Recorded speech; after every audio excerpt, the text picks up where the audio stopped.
Welcome to Session 20, Dimensional Analysis and Multi-Step Conversions. A conversion factor is a ratio of equal quantities and therefore equals 1.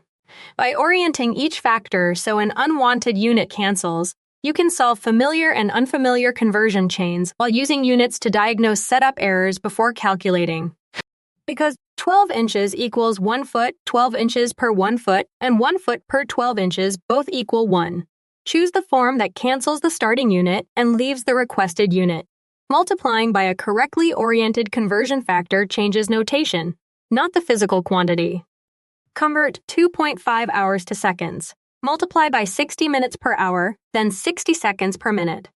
Hours cancel in the first factor and minutes cancel in the second. Only seconds remain. Multiply 2.5 by 60 to obtain 9,000 seconds. Using 1 inch equals 2.54 centimeters, convert 10 inches to centimeters. Multiply 10 inches to centimeters. Multiply 10 inches by 2.54 centimeters per inch. Inches cancel, leaving 25.4 centimeters. The unit path and the magnitude both support the result.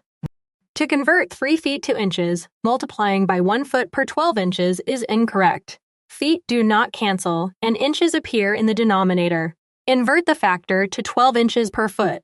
Then feet cancel, and the result is 36 inches. The units diagnose the setup before numerical work. Convert 2 miles to inches.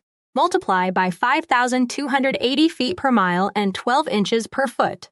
Miles cancel, then feet cancel, leaving inches. 2 times 5,280 times 12 equals 126,720 inches. Checkpoint. How many hours are in 3 days? Multiply 3 days by 24 hours per day. Days cancel, leaving 72 hours. The target is a smaller unit, so the numerical value should grow. Choice D is correct. Write the starting value with its unit, multiply by equal quantity ratios oriented for cancellation, cancel every unwanted unit before calculating, and confirm that only the requested unit remains. Then check the numerical scale. Continue learning and practicing at bridgetoexam.com.